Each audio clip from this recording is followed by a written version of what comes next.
단식의 과학 일화. 단식하면 몸에서 생기는 변화. 먹지 않을 때 몸은 무엇을 할까? 여러분은 마지막으로 진짜 배고픔을 느껴본 것이 언제인가요? 배가 살살 아플 정도로, 속이 텅 빈 느낌이 들 정도로 배고팠던 순간이 기억나시나요? 혹시 오늘도 아침을 먹고 커피를 마시고 간식을 먹고 점심을 먹고 또 무언가를 드시고 있지는 않으신가요?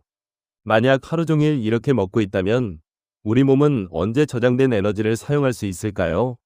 언제 지방 창고 문을 열고 비축해둔 연료를 꺼내 쓸 수 있을까요? 현대인의 하루를 솔직하게 들여다보면 음식을 입에 넣지 않는 시간이 얼마나 되는지 의심스러울 정도예요. 아침 일어나서 뭔가를 먹고, 출근길에 커피를 마시고, 오전에 간식을 집어들고, 점심을 먹고, 오후에 또 음료를 마시고, 저녁을 먹고, 자기 전에 야식까지 먹습니다. 이게 평범한 하루예요. 누군가의 특별히 나쁜 식습관이 아니라 많은 현대인의 평균적인 하루입니다. 그런데 이런 패턴이 반복된다면 우리 몸은 저장 모드에서 단 한 번도 벗어나지 못하는 거예요. 지방을 꺼내 쓸 기회가 생기지 않는 거죠. 오늘 영상을 끝까지 보시면 단식에 대한 생각이 완전히 달라질 수 있습니다. 많은 분들이 단식이라는 말을 들으면 본능적으로 거부감을 느끼세요. 배고픔을 억지로 참아야 하고 힘들고 어쩌면 몸에 해로울 수도 있다고 생각하시는 거예요. 그런데 정말 그럴까요? 오늘은 단식이 시작되면 우리 몸 안에서 정확히 어떤 일이 벌어지는지 시간의 흐름을 따라 차근차근 들여다보려고 합니다. 생각보다 우리 몸은 훨씬 똑똑하고 훨씬 잘 준비되어 있다는 걸 알게 되실 거예요. 먼저 많은 분들이 가지고 있는 오해 하나를 풀어드릴게요. 단식이라는 말을 들으면 굶주림 혹은 기아 상태를 떠올리시는 분들이 많아요. 밥을 못 먹어서 몸이 서서히 무너지는 상황, 뭔가 위험하고 극단적인 상태를 연상하시는 거죠. 하지만 단식과 기아는 본질적으로 완전히 다른 이야기입니다. 기아 상태는 몸 안에 저장된 에너지가 정말로 거의 다 소진된 상태에서 외부로부터 먹을 것이 공급되지 않아 몸이 위험에 처하는 상황이에요. 반면 단식은 몸 안에 이미 충분히 저장되어 있는 에너지를 의도적으로 일정 시간 동안 사용하도록 유도하는 과정입니다. 이 둘은 출발선 자체가 달라요. 비유로 설명해 드릴게요. 은행 통장에 저축해둔 돈이 있다고 생각해 보세요. 오늘 새로 월급이 안 들어온다고 해서 당장 파산하는 건 아니죠. 저축해둔 돈을 꺼내 쓰면 되니까요. 우리 몸도 정확히 그렇게 작동합니다. 간에 저장된 글리코겐도 있고 지방세포에 차곡차곡 쌓인 지방도 있어요. 이게 전부 우리 몸의 저축 계좌예요. 단식은 이 저축 계좌에서 돈을 꺼내 쓰는 과정일 뿐이에요. 새로운 돈이 들어오지 않는다고 통장이 갑자기 텅 비어버리는 게 아니라 이미 넣어둔 돈을 필요한 만큼 꺼내 쓰는 거예요. 몸은 이렇게 작동하도록 수만 년 전부터 설계되어 있었어요. 언제 다음 식사를 할 수 있을지 알 수 없었던 시절에도 인류가 살아남을 수 있었던 건 몸이 저장과 사용을 유연하게 전환하는 능력을 갖추고 있었기 때문입니다. 그렇다면 음식을 먹었을 때 몸 안에서는 어떤 일이 일어나는지부터 짚어볼게요. 이게 단식을 이해하는데 가장 중요한 출발점이니까요. 우리가 밥을 먹으면 음식이 소화되면서 포도당, 즉 혈당이 혈액 속으로 들어갑니다. 혈당이 올라가면 췌장이 그걸 감지하고 인슐린을 분비해요.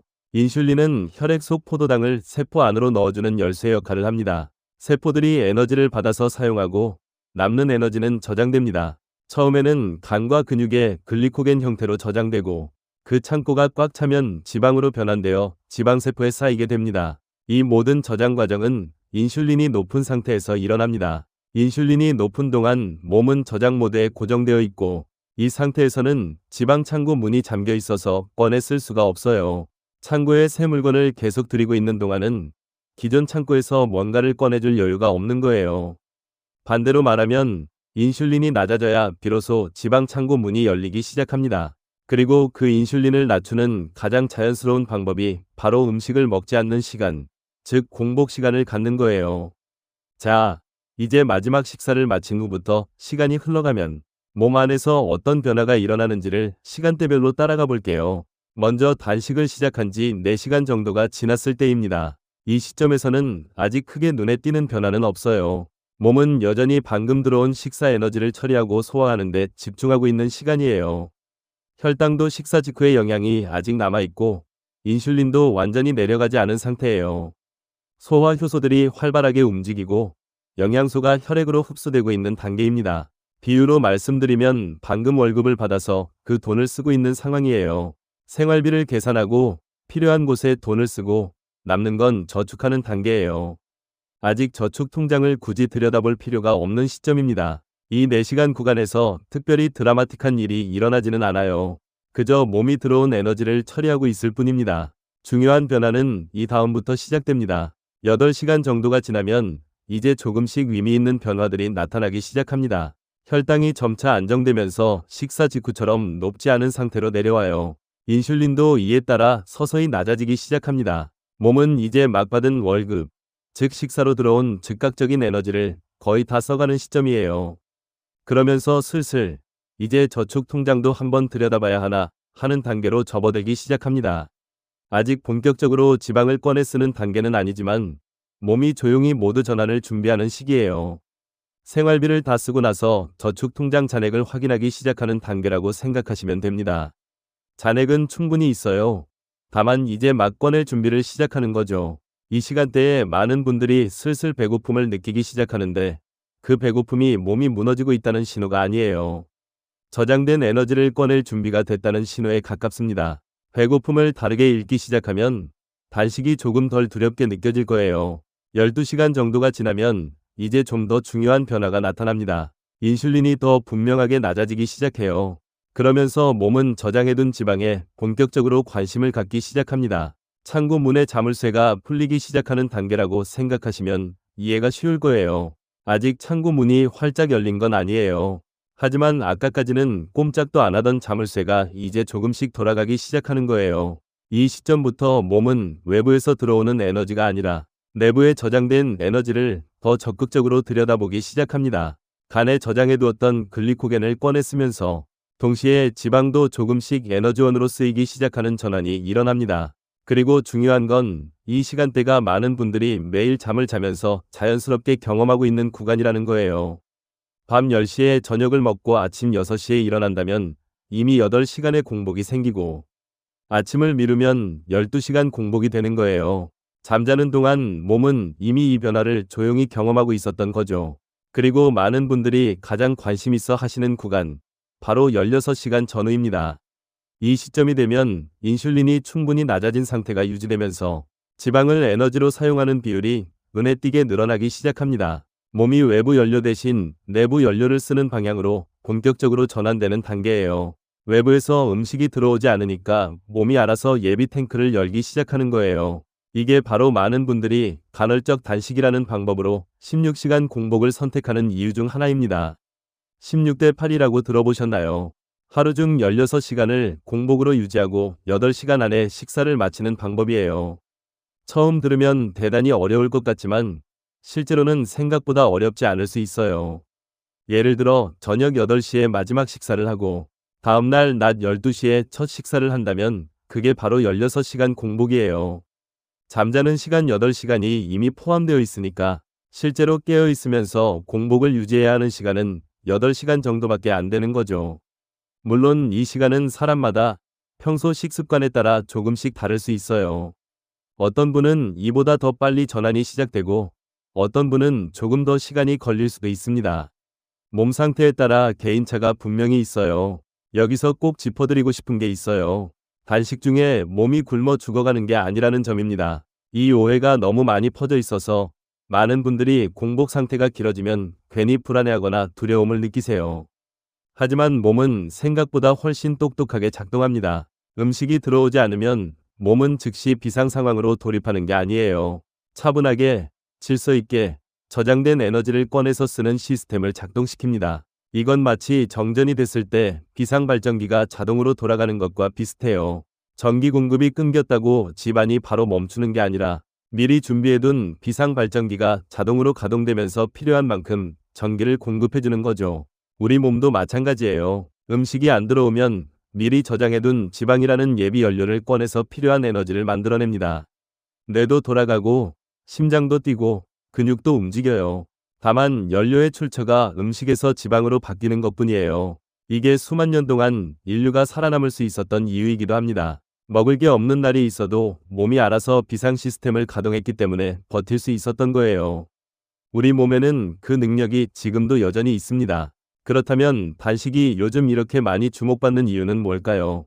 단순히 체중을 줄이기 위해서만은 아닙니다. 공복 시간을 확보한다는 것은 인슐린에게 쉴 시간을 준다는 의미이기도 해요. 하루 종일 계속 분비되던 인슐린이 일정 시간 동안 낮은 상태를 유지하면 세포가 인슐린에 다시 민감하게 반응할 수 있는 기회가 만들어질 수 있습니다. 이전 시리즈에서 말씀드린 인슐린 저항성 기억하시나요? 세포가 인슐린에 무뎌지면 더 많은 인슐린이 필요해지고 지방이 더 잘 쌓이고 몸이 점점 비효율적으로 돌아가기 시작한다고 했죠. 공복 시간은 그 무뎌진 세포가 다시 인슐린에 민감하게 반응할 기회를 주는 시간이 될 수 있어요. 또 공복 시간이 생기면 몸이 저장 모드에서 사용 모드로 전환되는 경험을 하게 되고 이 전환이 반복되면서 대사가 좀 더 유연해지는 방향으로 회복될 수 있다는 이야기도 있어요. 그리고 자연스럽게 하루 종일 이것저것 먹던 습관에서 벗어나 먹는 시간과 먹지 않는 시간의 구분이 생기는 것 자체가 식습관을 정리하는 효과를 줄 수도 있습니다. 다만 이 모든 것은 사람마다 다르게 나타날 수 있다는 걸 꼭 말씀드리고 싶어요. 누군가는 빠르게 변화를 느끼고 누군가는 천천히 느낄 수도 있습니다. 단식이 모든 사람에게 똑같은 효과를 주는 만능 해결책이 아니라는 것도 분명히 말씀드려요. 특히 특정 질환이 있으시거나 약을 복용 중이신 분들은 전문의와 상의하신 뒤에 시작하시는 것이 중요합니다. 잠깐 여기서 여러분의 하루를 한번 돌아보는 시간을 가져볼게요. 여러분은 하루에 몇 번 식사를 하시나요? 세 끼만 말고 간식이나 음료, 커피까지 포함해서 진짜로 생각해보세요. 생각보다 꽤 많을 수도 있어요. 그리고 배가 고프지 않은데도 그냥 습관적으로 뭔가를 드시고 있지는 않나요? 심심하니까, 손이 가니까, 옆에 있으니까 먹는 경우가 얼마나 되는지 떠올려 보세요. 마지막으로 진짜 배고픔을 느껴본 것이 언제였나요? 위장이 텅 빈 느낌, 속이 쪼르르 울리는 느낌의 배고픔이요.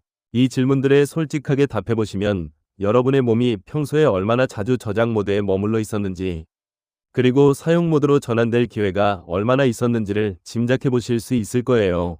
배고픔이 뭔가 나쁜 신호처럼 느껴지셨다면 오늘부터 조금 다르게 바라봐 주세요. 그건 몸이 나쁜 상태라는 신호가 아니라 몸이 제대로 작동하고 있다는 신호일 수 있습니다. 오늘 이야기를 정리해 드릴게요. 단식은 단순한 굶주림이 아닙니다. 단식과 기한은 본질적으로 다른 이야기예요. 단식이 시작되면 시간이 지나면서 인슐린이 점차 낮아집니다. 인슐린이 낮아지면 몸은 저장해둔 에너지를 꺼내 쓰기 시작합니다. 12시간에서 16시간이 지나면 지방을 에너지로 사용하는 환경이 만들어집니다. 그리고 이 모든 과정은 몸에게 회복할 시간을 제공하는 과정일 수 있습니다. 우리가 오랫동안 몰랐던 것은 먹지 않는 시간에도 몸은 쉬고 있는 게 아니라 아주 중요한 일을 하고 있다는 사실이에요. 비워야 다시 채울 수 있고 쉬어야 다시 달릴 수 있습니다. 오늘 이 5가지 꼭 기억해 가세요. 우리는 오랫동안 무언가를 더 먹어야 건강해진다고 생각했습니다. 좋은 걸 더 챙겨 먹고 영양제를 더 먹고 뭔가를 더 넣어줘야 몸이 좋아진다고 믿어왔어요. 하지만 어쩌면 때로는 반대일 수도 있습니다. 비워야 회복이 시작될 수 있어요. 쉬지 않고 일하면 지치듯이 몸도 쉬는 시간이 필요합니다. 소화기관도, 췌장도, 인슐린 시스템도 잠시 멈추고 정비할 시간이 필요한 거예요. 단식은 몸을 괴롭히는 시간이 아니에요. 몸이 원래 가지고 있던 기능을 다시 되찾는 시간일 수 있습니다. 수만 년 동안 인류가 반복해온 자연스러운 리듬, 먹는 시간과 비우는 시간의 균형.